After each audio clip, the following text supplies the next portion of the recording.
سبيل الدموع سبيل مريح تنهدى يا صاحي كي تستريح وبث Kita bersyukur kepada Allah dengan mengucapkan Alhamdulillahi Rabbil Alamin.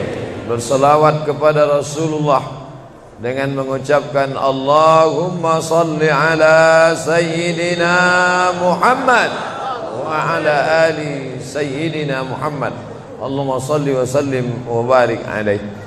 Yang sama-sama kita hormati Bapak Ketua beserta seluruh pengurus Masjid Al-Qalam, hadirin hadirat, muslimin muslimat, alim ulama, cerdik pandai, tokoh masyarakat. InsyaAllah kita semua dimuliakan Allah Subhanahu wa ta'ala. Amin ya rabbal alamin. Judul kita subuh ini sebagaimana tertulis, untuk apa kita hidup. Itulah agaknya yang dibicarakan ibu-ibu di atas sampai ribut betul. Untuk apa kita ini hidup? Pertanyaan ini tidak bisa dijawab oleh akal manusia. Makanya Sokrates, seorang filosof dulu Yunani, berkata, untuk menjawab mengapa kita hidup, perlu hidup 500 tahun lamanya. Tak cukup umur berpikir untuk apa kita hidup. Sampai akhirnya karena tidak sanggup akal itu menjawab, maka diutuslah Nabi Muhammad sallallahu alaihi wasallam. Mata saya hanya bisa melihat apa yang ada dalam masjid ini saja. Saya tak tahu berapa banyak jamaah di luar. Maka karena mata ini terbatas, saya ini manusia yang lemah. Telinga juga hanya bisa mendengar apa yang dibicarakan sekeliling dan atas saja. Apa yang dibicarakan orang di luar sana saya tak tahu. Maka saya manusia yang lemah. Akal juga begitu, tidak bisa menangkap saya ini habis mati nanti mau kemana. Maka saya manusia lemah. Allah Maha tahu, maka dia kirimlah salah satu makhluknya ingin menjelaskan kau untuk apa, sedang di mana dan akan kemana. Dan makhluk itu bernama Nabi Muhammad sallallahu alaihi wasallam. Untuk apa hidup? Langsung dijawab, wa ma khalaqtul jinna wal insa illa liya'budun. Tidak ada makhluk yang kuciptakan, baik jin maupun manusia, kecuali untuk beribadah. Cara beribadahnya bagaimana? Langsung dijawab, wa ma arsalnaka illa rahmatan lil alamin. Bagaimana cara perbuatannya? Langsung dijawab, laqad kana lakum fi rasulillahi uswatun hasanah.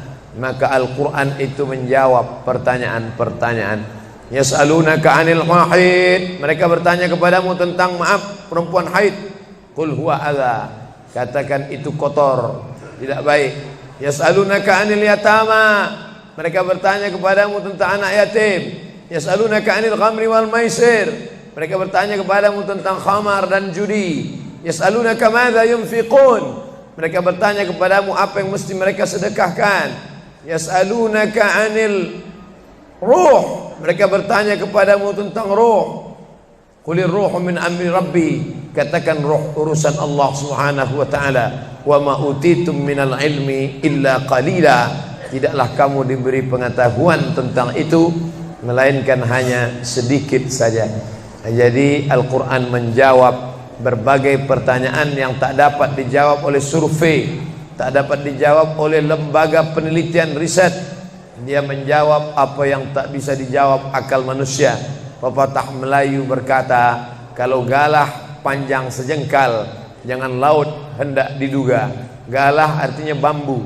Orang kalau naik rakit bambu mesti ditanamkan ke dalam sungai. Kalau panjangnya cuma sejengkal, jangan laut hendak diduga.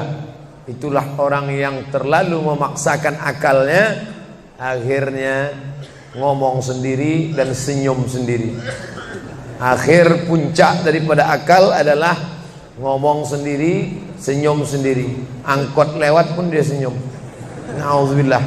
Oleh sebab itu kita yang sangat rendah, hina ini mengaku lemah. Aku berserah kepada Engkau ya Allah. Berserah itu bahasa Arabnya istislam. Makanya kita ini tadi mengaku di hadapan Allah hanifan musliman. Aku condong kepada kebenaran, musliman, dan aku hanya berserah diri kepada Engkau ya Allah ya Rabbal Alamin. Makanya apa kata Allah kita ikut.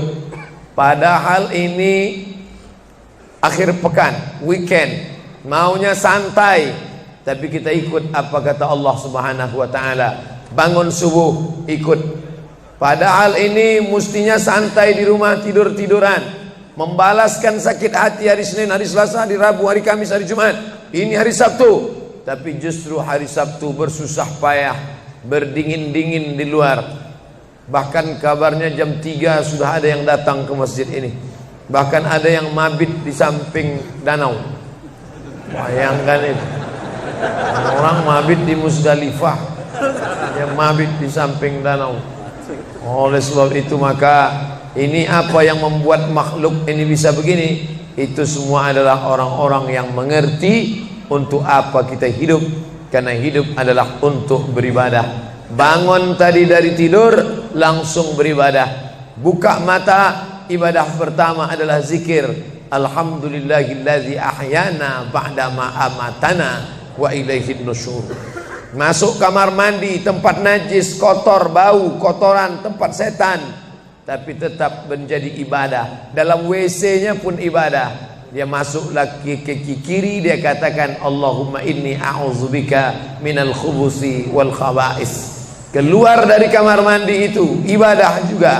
Dia langkah kaki kanan, dia katakan ghufranaka, ghufranaka, maafkan aku ya Allah. Mengapa dia minta maaf keluar dari WC?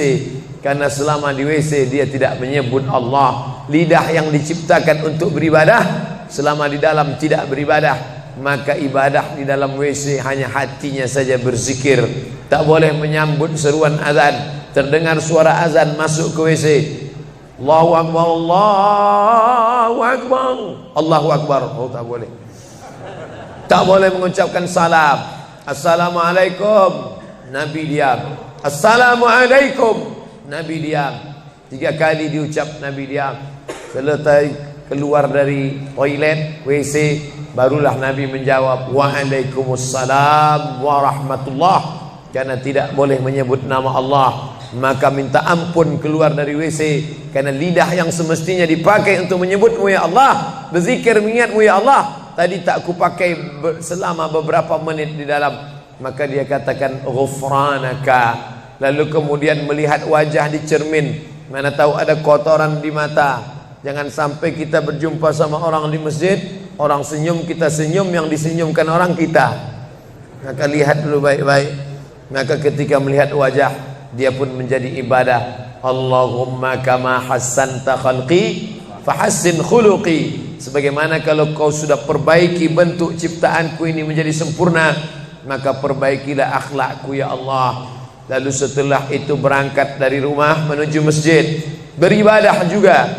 Bismillahi tawakkaltu 'ala Allah, la haula wala quwata illa billah. Setiap langkah kaki ke Masjid Al-Qalam ini bernilai 1 langkah menghapus dosa. Langkah kedua mengangkat derajat. Langkah ketiga menghapus dosa. Langkah keempat mengangkat derajat. Tidak tanggung-tanggung, derajatnya diangkat Allah. Siapa yang duluan datang langsung dapat di depan. Tapi ada orang terlambat tetap tinggi juga derajatnya. Mana dia? Ini yang di atas. Siapa bilang perempuan direndahkan, dihinakan? Perempuan dimuliakan. Mana contoh perempuan dimuliakan? Kalau mau tahu, datanglah ke Masjid Al-Qalam. Perempuan dimuliakan. Bapak Ibu yang dimuliakan Allah, masuk ke dalam masjid, langkah kaki kanan, Allahumma inni as'aluka min fadlik. Itu doa nanti keluar. Tapi ketika akan masuk, apa doanya? Allahumma ya Allah, iftahli, bukakan untukku abwaaba rahmatik, pintu rahmatmu bernilai ibadah. Duduk berzikir, jangan ngobrol, jangan cerita. Foto Pak Ustaz, sikit-sikit boleh. Lalu kemudian selama itu tertulis tadi di atas. Itulah hebatnya masuk ke Masjid Al-Qalam, tidak hanya mendengar ceramah, dapat pengajian. Ketika saya masuk tadi, dengar suara azan, ada tulisan hadis riwayat Al-Bukhari. Siapa yang mendengar seruan azan lalu menyambut seperti bunyi yang diucapkan muazzin, kecuali pada hayya 'alas shalah, hayya 'alal falah, dia baca la haula wala quwata illa billah, ditutup dengan doa wasilah. Allahumma rabba hadhihi da'wati tammah wassalatil qa'imah, dimintakan untuk Nabi Muhammad, ati sayyidana Muhammadanil wasilah wal fadilah wasyarafa wad darajatal aliyatar rafi'ah. Yang kelima, wa ba'athullahumma maqaman mahmuda alladhi wa'adtah innaka la tukhliful mi'ad. Maka kata Nabi, halat laku syafa'ati yaumal qiyamah, layaklah dia mendapat syafaatku hari kiamat. Makanya selama duduk di depan tadi, tak ada satupun yang ngobrol, semuanya menyambut seruan azan. Allahu Akbar, Allahu Akbar, Allahu Akbar, Allahu Akbar. Ada kawan sebelah ngajak ngobrol, gimana bro program mancing kita? Allahu Akbar, Allahu Akbar.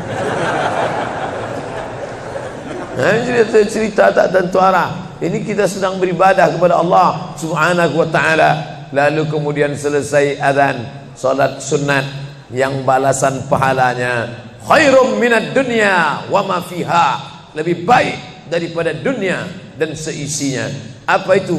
Qabliyah subuh. Sampai-sampai andai terlambat qabliyah subuh, tetap boleh dilaksanakan setelah subuh. Habis salat subuh barulah dilaksanakan qabliyah subuh. Tapi kalau sudah sama-sama ngaji, tapi kalau nanti pulang kampung, justru sekarang orang di kota ngaji, di kampung tidak ngaji. Zaman dulu di kampung ngaji, di kota tidak ngaji. Sekarang dunia sudah mau kiamat. Di kampung orang ngaji, di kampung orang tidak ngaji. Kenapa? Parabola masuk desa. Oleh sebab itu, maka kalau di kampung itu tidak ada pengajian, mereka tidak tahu bahwa qabliyah subuh diganti setelah subuh. Nanti pas mau bulan puasa pulang kampung, jangan qabliyah subuh setelah subuh. Karena nanti begitu mereka lihat, loh apa tuh? Sejak tinggal di Bekasi ikut aliran sesat. Dia tidak tahu bahwa sholat qabliyah subuh itu jangan sampai tinggal. Andai tertinggal, tetap dilaksanakan setelah sholat subuh. Ayatnya diatur. Ayat pertama, qul ya ayyuhal kafirun. Ayat yang kedua, qul huwallahu ahad, Allahu samad, lam yalid wa lam yulad wa lam yakul lahu kufuwan ahad. Andai masuk ke dalam masjid, kebetulan jamnya langsung nampak kelihatan, iqamat tinggal 2 menit lagi, iqamat 2 menit, tak mungkin sholat 4 rakaat. Pilihannya tahiyatul masjid atau qabliyah, qabliyah atau tahiyatul masjid. Kalau melaksanakan tahiyatul masjid tidak dapat qabliyah. Tapi kalau melaksanakan qabliyah, automatically dapat tahiyatul masjid. Oleh sebab itu, andai terlambat, waktu tinggal 2 menit, maka laksanakanlah qabliyah subuh. Tapi jangan gara-gara ini terlambat terus. Yang paling afdal cepat datang. Apa kata jamaah? Yang lambat kan ustaz, kami cepat datang. Bapak Ibu yang dimuliakan Allah Subhanahu wa ta'ala, selesai itu salat subuh. Kalau qabliyahnya lebih baik daripada dunia dan seisinya, apalagi salat subuhnya. Begitulah. Kalau qabliyahnya saja yang pendek ayatnya lebih baik daripada dunia dan seisinya, apalagi salat subuhnya. Lalu pahala salat subuh itu apa? Tak ada yang tahu.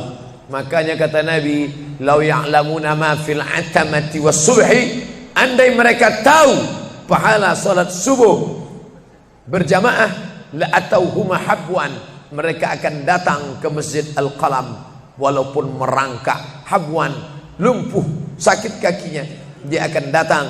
Kursi roda tak ada, yang mendorong tak ada, datang dia ke masjid ini walaupun merangkak. Kenapa mereka tidak datang? Karena mereka tidak tahu. Kenapa mereka tidak tahu? Karena mereka memang tidak cari tahu dan tak mau tahu. Dan sampai masanya mereka nanti akan menyesal saat melihat orang-orang mendapatkan balasan. Muttaqiina fiha 'alal araik. Mereka duduk di atas kursi-kursi istana surga, tersenyum melihat orang-orang yang dulu tak peduli pada salat subuh. Mudah-mudahan kita semua istiqamah insyaallah. Jadi Ustadz, kalau hidup ini cuma untuk ibadah, sholat, masjid, baca Quran, zikir, gimana kami mau mencari nafkah? Gimana kami mau buka ruko? Gimana kami mau bisnis? Gimana kami mau tanam kelapa sawit? Gimana kami mau proyek batu bara? Gimana kami mau ternak ikan? Ini mesti difahami bahwa ibadah itu dibagi dua. Satu namanya ibadah mahdhah, pure, original, murni, tidak bercampur dengan apa-apa. Yang satu lagi tidak ibadah tapi bernilai ibadah. Nah, ini mesti dipahami. Bapak yang masuk kantor dari jam 8 pagi sampai jam 4 sore itu ibadah. Karena kalau itu tidak ibadah, habislah waktu kita. Makanya yang bekerja niatkan ibadah. Sehingga kalau istrinya nanya, "Mas kok lama pulang?" Ibadah nih, Mas. Tapi jangan gara-gara ini di kantor itu ibadah, lalu ketika azan di masjid kantor berkumandang, hayya 'alas shalah, dia terus ngetik, "Mas, ayo ke masjid." Enggak, ini pun juga ibadah. Kau ibadah aja ke sana, aku ibadah di sini. Itu juga enggak benar. Karena ibadah itu dibagi dua. Satu yang murni, pure, tidak bercampur dengan apapun, namanya ibadah mahdhah, salat, baca Quran, zikir, iktikaf. Tapi ada satu lagi tidak ibadah, tapi kalau diniatkan dia bernilai ibadah. Termasuk ibu-ibu yang hamil 9 bulan 10 hari, itu ibadah. Kalaulah 9 bulan 10 hari itu tidak ibadah, betapa tidak adilnya Allah. Masa kita yang duduk-duduk di masjid dapat pahala ibadah, dia yang muntahnya, yang ngidamnya tak dapat ibadah. Tadi malam begitu sampai di airport langsung SMS masuk, "Ustadz, keluar dari pintu berapa? Ini ada perempuan ngidam mau ketemu." Saya keluar dari pintu 4, kami sudah standby di pintu 4. Lantai berapa? Lantai paling atas. Oke. Sampai di sana lihat perempuan tidak pakai jilbab, pakai celana jeans. Saya udah mau marah. Ini kenapa? Mohon maaf Pak Ustaz, non muslim. Astagfirullah. Rupanya non muslim hamil ngidam mau jumpa Ustaz Somad. Mudah-mudahan anaknya jadi anak solih. Biasa. Allahu Akbar. Bernilai ibadah. Lalu yang dapat pahala dari itu siapa? Dari mana ibu-ibu hamil muda itu tahu saya, kenal saya di mana? Padahal dia dari Jawa, saya dari Sumatera. Ternyata ada orang beribadah yang tidak kita sangka ibadah. Tidak ada rukun, tidak ada syarat, tidak ada wajib, tidak ada sunat, tidak ada makruh, tidak ada mubah. Apa ibadahnya? Ya ini, merekam ceramah ini. Merekam ceramah ini ibadah. Memoto itu ibadah. Bayangkan resiko tukang foto. Saya sampai sekarang tukang foto itu resikonya nanti setelah tua matanya gini.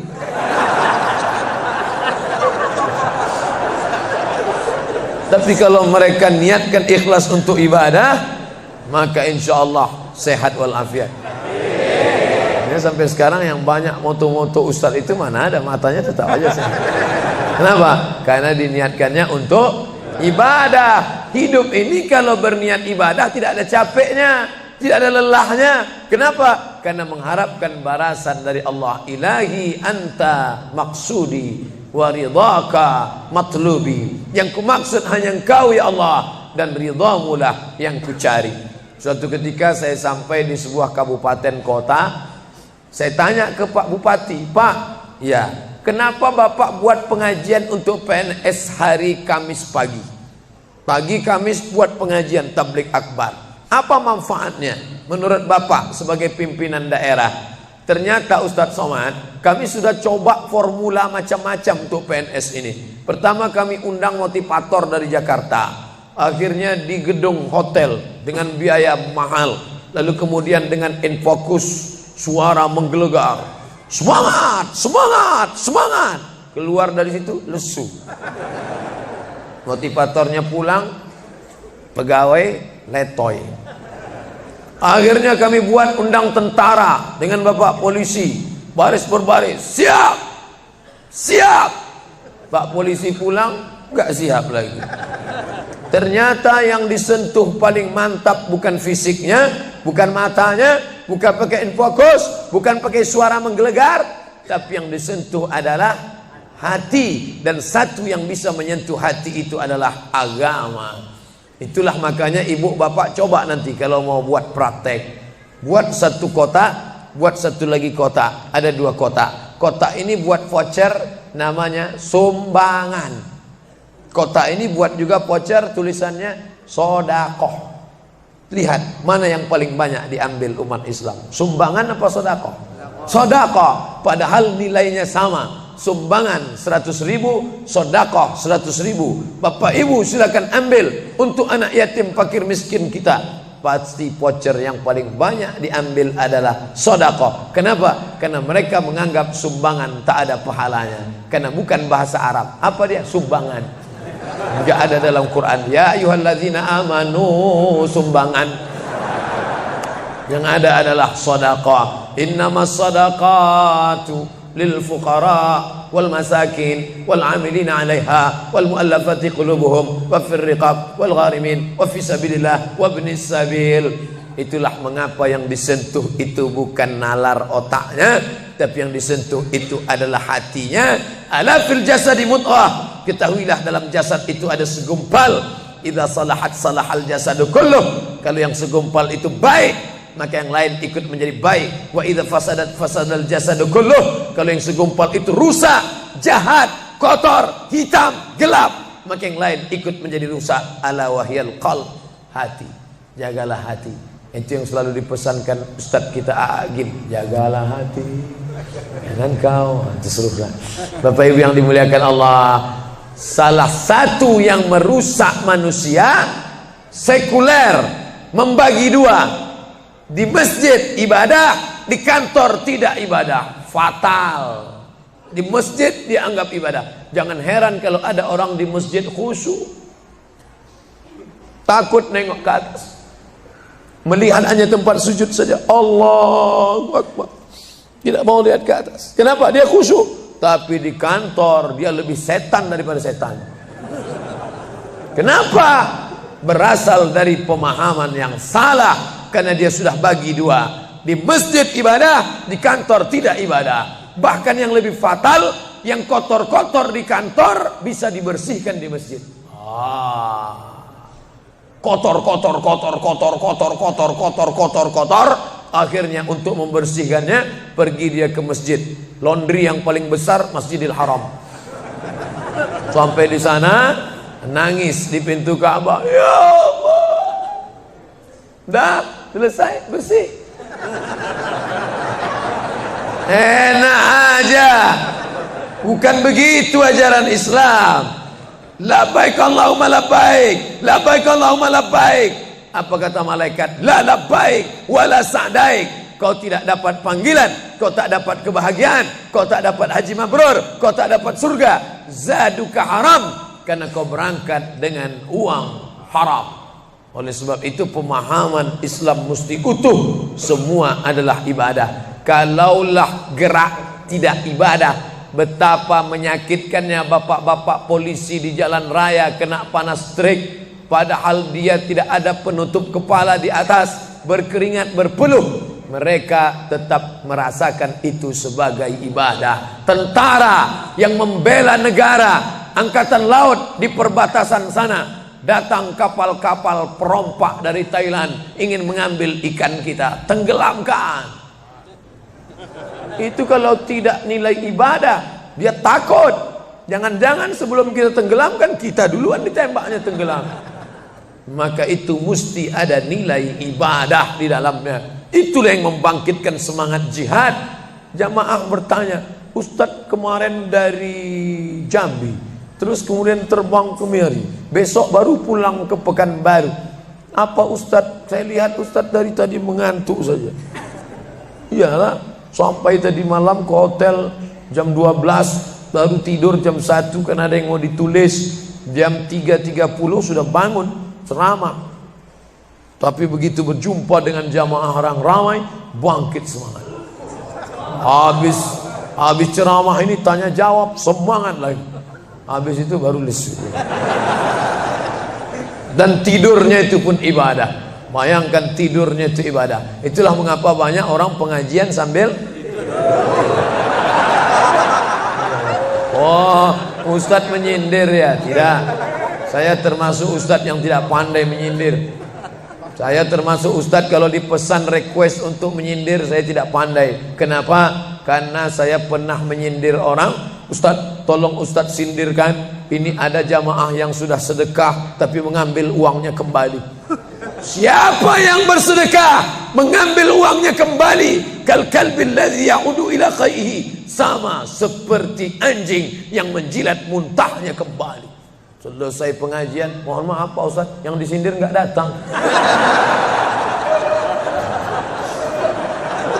Oleh sebab itu tak ada gunanya sindir menyindir. Kalau mau to the point, mana orangnya face to face, langsung saja tembak 12 pas, gol. Bapak Ibu yang dimuliakan Allah, maka mesti dipahami dengan benar. Di Masjidil Haram ibadah, di rumah pun kau ibadah. Istri yang dari mulai pagi memasakkan suami, dibantu oleh pembantu membuatkan minuman, membesarkan anak, menyusukan anak 2 tahun lamanya, melahirkan, meregang nyawa ibu melahirkan anak, ibadah. Makanya kalau dia meninggal dunia saat melahirkan, matinya mati syahid. Saking senangnya suaminya mendapatkan seorang istri yang syahid, tak menangis dia. Begitu tegarnya bapak, tidak meneteskan air mata. Tidak Pak Ustaz, aku melepas seorang syahid, 3 syahid lagi siap menanti. Peace, damai.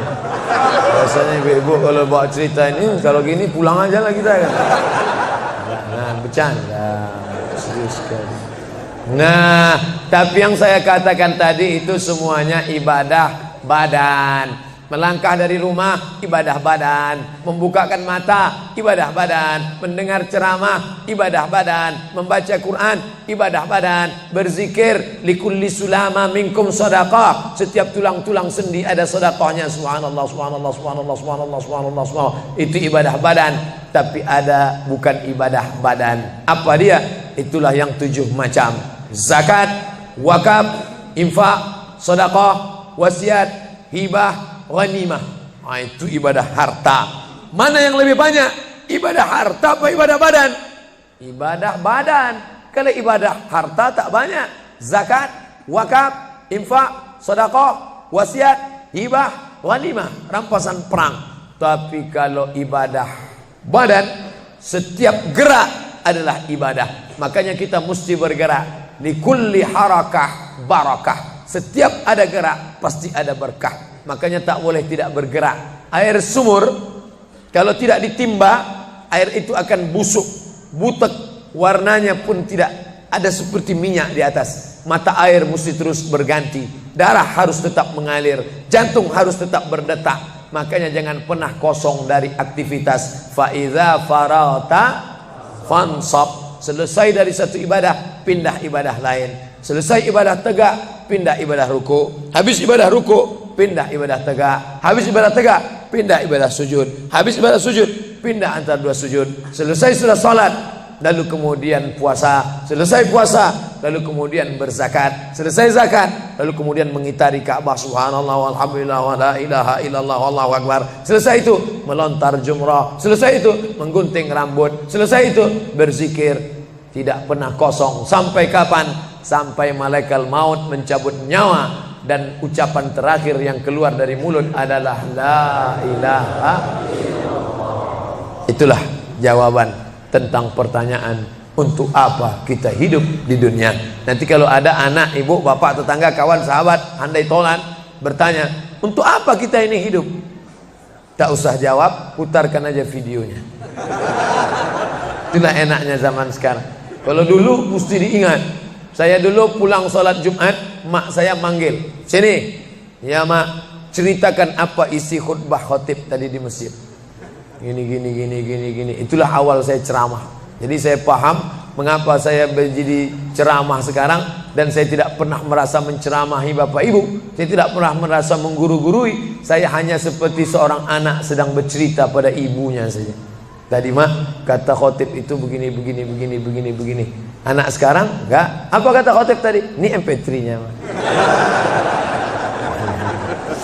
Bapak Ibu yang dimuliakan Allah Subhanahu wa taala, ibu yang mendidik anak-anak ibu ibadahnya luar biasa. Itulah mengapa ibu lebih tinggi derajatnya daripada laki-laki. Ilzam rijlaiha, kau urus tapak kakinya, fathammal jannah, kau dapati surga di sana. Di bawah tapak kakinya surga, al jannatu surga, tahta di bawah aqdam kaki al ummahat, ibu-ibu. Kenapa begitu? Karena ibadah dia yang luar biasa, tidak bisa dilakukan oleh laki-laki. Salat kita bisa, puasa kita bisa, tawaf kita bisa, sa'i kita bisa, melontar jumrah kita bisa, tahallul kita bisa. Tapi ada yang kita tak bisa. Apa dia? Mengandung kita tak bisa. Siapa yang mau coba mengandung, keluar dari sini, ambil bola voli, ikat di perut. Melahirkan kita tak bisa. Siapa yang ingin coba melahirkan, keluar dari sini, telanlah jeruk bulat-bulat. Habis itu keluarkan bulat-bulat. Menyusukan kita tak bisa, dan itu ibadah. Tapi bukan ibadah mahdhah. Dia tidak selevel dengan sholat, zakat, puasa, haji. Tapi ibadah ini berkualitas. Ibadah badan sudah, ibadah harta sudah. Ada ibadah yang terakhir, yang ketiga. Kalau ibadah badan berkeringat, lelah, capek, ibadah harta, duit habis. Tapi ada ibadah satu lagi, tak nampak di mata. Apa dia? Ibadah hati. Itulah dia ikhlas. Orang yang ikhlas tak tampak. Ikhlas, ridha, qanaah, tawakal, zikir, muhasabah, muraqabah, tazkiyatun nafs, mensucikan hati dari penyakit hati, riya, sum'ah, takbur, sombong, hasad, busuk hati. Itu ibadah. Kenapa begitu? Disitulah letak adilnya Allah. Man bana masjidan, siapa yang bangun masjid, banallah mislahu baitan fil jannah, dibangunkan Allah untuknya satu istana di dalam surga. Bapak Ibu yang ikut membangun masjid ini, mudah-mudahan diberikan Allah Ta'ala balasan melimpah ruah. Kami nggak bisa Pak Ustadz, jangankan bangun masjid, buat rumah kami aja kami nggak bisa. Allah Maha Adil. Kalau kau tidak bisa dengan ibadah harta, maka engkau dengan ibadah tangan. Apa dia? Ikut gotong royong masjid. Nampak ada pembangunan masjid, ikut ngecornya, pasangnya, tapi dengan syarat menyelesaikan masalah. Jangan buat masalah. Man shalla isnatai asyarata rakaah, siapa yang salat 12 rakaat fil yaumi wal laila, sehari semalam, bunyalahu bihinna baitun fil jannah, dibangunkan untuknya satu istana di dalam surga. Sama macam orang yang bangun masjid, salat 12 rakaat. Kamu bisa bangun masjid? Bisa. Bagus. Kamu? Saya nggak bisa. Amal saya apa? Tenang, ada amal. Allah Maha Adil. Salat 12 rakaat. 2 rakaat sebelum subuh, 4 rakaat sebelum zuhur, 2 rakaat setelah zuhur, 2 rakaat setelah maghrib, 2 rakaat setelah isya. 12 rakaat. Saya nggak bisa Pak Ustadz, sedang terbaring di rumah sakit, kaki sakit, kepala sakit, hati sakit, jantung sakit. Stop, jangan lanjutkan. Aku tak sampai hati mendengar penderitaan. Jadi amal saya apa Pak Ustadz? Ada satu amalmu. Apa dia? Ridha, menerima takdir Allah Subhanahu wa ta'ala. Sakit Pak? Tidak. Kenapa? Sakitku hilangkan hatiku ridha. Man lam yasbir bi balai, siapa yang tak sabar dengan bala ujianku, walam yarda bi qada'i, yang tak ridha dengan takdirku, falyatlub radban siwaya, carilah Tuhan selain aku. Kau sabar, kau ridha menerima itu. Apa balasannya? Lebih hebat daripada balasan orang yang bangun masjid, lebih besar daripada balasan 12 rakaat salat. Innama yuwaffas sabiruna ajrahum bighairi hisab. Orang yang sabar itu balasannya bighairi hisab, tak dapat dihitung, tak dapat dikira, unlimited. Begitulah Allah Maha Adil. Untuk apa kita hidup? Hidup untuk beribadah. Ibadah apa yang kita lakukan? Ibadah badan, ibadah harta, ibadah hati. Yang sudah melaksanakan tiga-tiganya, alhamdulillah. Yang baru melaksanakan satu, tambah. Yang satu pun belum, innalillah. Masjid ini besar. Kadang kita bangga masjid besar, rupanya APBN, anggaran pendapatan belanja negara. Bangga kita masjid megah, rupanya APBD, anggaran pendapatan belanja daerah. Patutlah masjidnya di tengah hutan, karena di situ tanah yang murah. Akhirnya pemukiman masyarakat jauh, masjid di tengah jalan, masjid di tengah perjalanan luar kota, jauh dari pemukiman masyarakat. Masuk kita ke dalam, tai kambing yang ada di dalam. Tapi masjid ini megah, mewah, 2 lantai, lengkap dengan kubah yang besar. Ini swadaya masyarakat. Saya tahu ini dari mana? Jamaahnya cerita. Kalau tidak, mana saya tahu. Ini masjid ini asli swadaya Pak Ustaz. Lama membangunnya Pak? Enggak lama, sebentar saja. Sebentar saja, sekejap langsung terkumpul 7,6 miliar uang. 7,6 M. Itu kalau dibelikan cendol berenang gitu. Bayangkan itu. Bisa terkumpul masyarakat. Padahal ibadah yang paling berat, ibadah harta inilah. Banyak orang kalau diajak iktikaf, banyak. Ayo kita iktikaf, ramai. Ayo kita zikir ke Az-Zikra, ramai. Jangan lupa besok zikir ke Az-Zikra, hari Ahad pertama, sekaligus acara live Damai Indonesiaku TV One bersama Ustadz Abdul Somad LCM. Tapi ada ibadah yang berat. Apa dia? Ibadah harta. Banyak orang ketika diajak muhasabah zikir malam, ya Allah, banyak dosa kami ya Allah, tapi dia susah menangis, meneteskan air mata. Tapi begitu lewat kota infak, memang menangis. Tak sampai hati melihat Bung Karno keluar dari dompet. Lewat kotak sodako infak, lama membuka dompet mencari Patimura. Nauzubillah. Mudah-mudahan kita tak termasuk golongan yang bakhil ini. Kenapa? Karena setan selalu asyaitan, setan ya'idukumul faqra, membisikkan kepakiran. Jangan beri, jangan beri, jangan beri, nanti kau susah, nanti anak kau tak makan, nanti kau dikeluarkan kerja, kau makan apa, nanti kau mau beli rumah, nanti kau mau beli tanah, nanti kau mau beli mobil, nanti kau mau beli cincin, nanti kau mau beli kamera, nanti kau mau ganti HP, uangmu tak ada. Setan selalu berbisik-bisik. Lawan setan itu. Qul a'udzu birabbinas, malikin nas, ilahin nas, min syarril waswasil khannas, alladzi yuwaswisu fi sudurin nas, minal jinnati wan nas. Hanya saja kalau yang berbisik itu setan, kita baca ayat kursi, insya Allah dia kabur. Ini yang berbisik ini kawan kita. Kita bacakan ayat kursi, hafal pula dia dari kita lagi. Tapi tak apa-apa, tetap aja bacakan. Allahu la ilaha illa huwal hayyul qayyum, la ta'khudhuhu sinatun wa la naum. Hembuskan ke wajahnya. Bapak Ibu yang dimuliakan Allah, setelah ibadah 3 ini kita lakukan, ibadah badan sudah, sholat subuh sampai melimpah ruah ke belakang. Saya dengar suara hati tadi, lapor, tenda sudah penuh, sudah melimpah ke jalan. Masya Allah. Ibadah harta sudah 7,6 M. Ibadah hati sudah, sabar, ridha, qanaah, tawakal. Tapi jangan lupa, datang merusak yang 3 ini, perkelahian, merusak ukhuwah Islamiyah. Masjid yang besar, kalau sudah kelahi di dalamnya, tinggal kelahi, tak lagi ada persatuan. Masuk masjid bukan baca doa pintu masuk masjid, malah masuk masjid ngelihat kira-kira dia di mana ya. Oh dia di sana, gua di sini lah. Oh di sini, dia di sini. Sampai akhirnya suatu hari terlambat, lupa ngelihat. Allahu Akbar, rupanya dia di samping. Jangan kelahi. Wa'tasimu bihablillah, berpegang teguhlah dengan tali Allah. Tali Allah itu apa? Al-Quran dan Sunnah. Apalagi ulama, nggak ngerti Quran, nggak ngerti Sunnah, tanya ulama. Al-ulama warasatul anbiya. Wa'tasimu bihablillah, berpegang teguh dengan tali Allah. Wala tafarraqu, jangan berpecah belah. Coba lihat bunyi ayatnya. Andai ayat itu sampai bihablillah titik sudah cukup. Berpegang teguhlah dengan cara tali Allah. Cukup. Mengapa ujungnya tetap ditutup? Wala tafarraqu, jangan berpecah belah.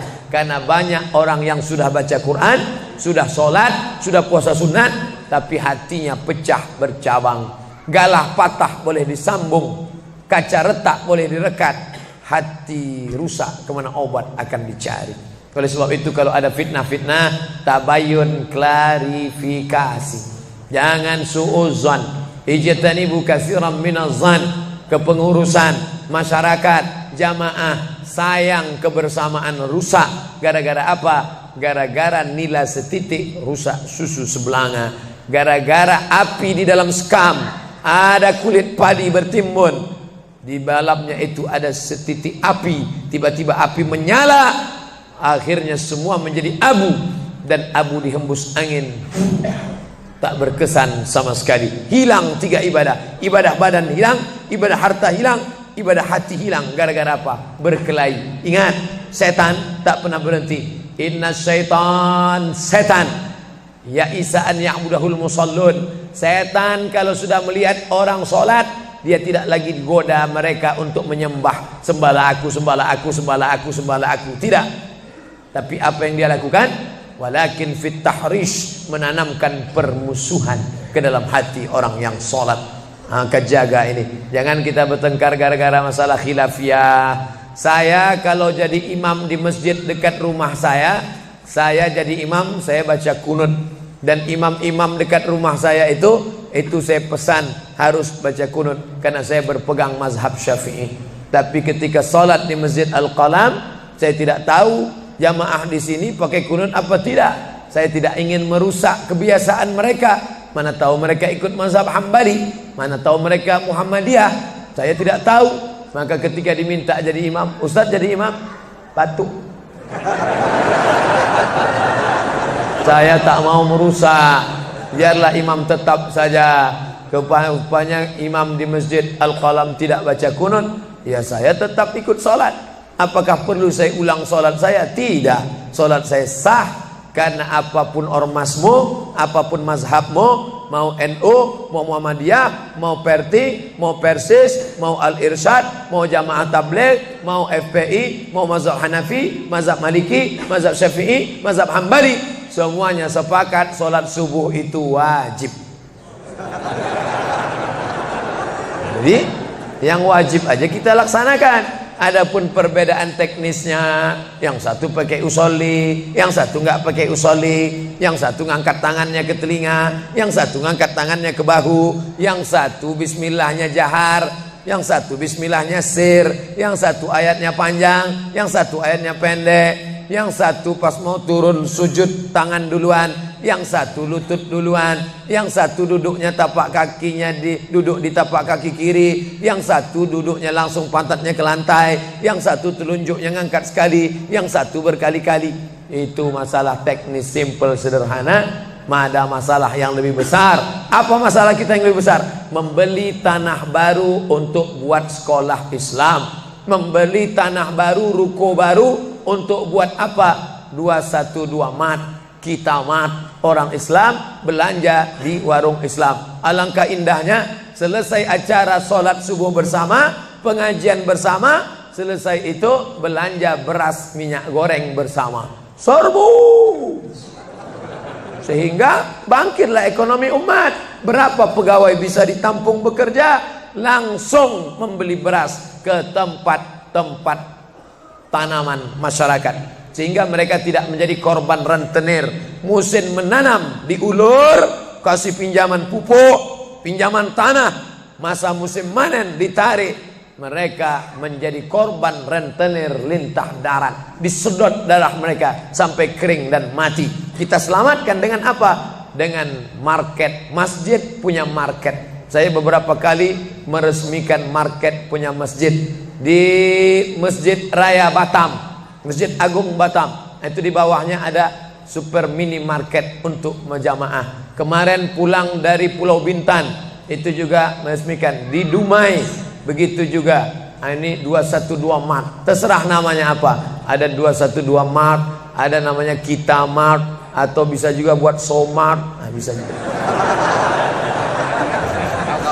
Bapak Ibu yang dimuliakan Allah Subhanahu wa taala, maka visi misi kita ke depan, jauh melihat ke depan. Kami harus punya pusat perbelanjaan komunitas muslim, kami harus punya komplek perumahan muslim.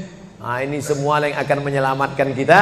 Kalau sudah begitu, maka mengertilah untuk apa kita hidup, dan setelah itu kita pun mati dalam keadaan tenang. Baru anak kita bisa berkata, mari kita antar jenazah almarhum Abdul Somad menuju tempat peristirahatan terakhir.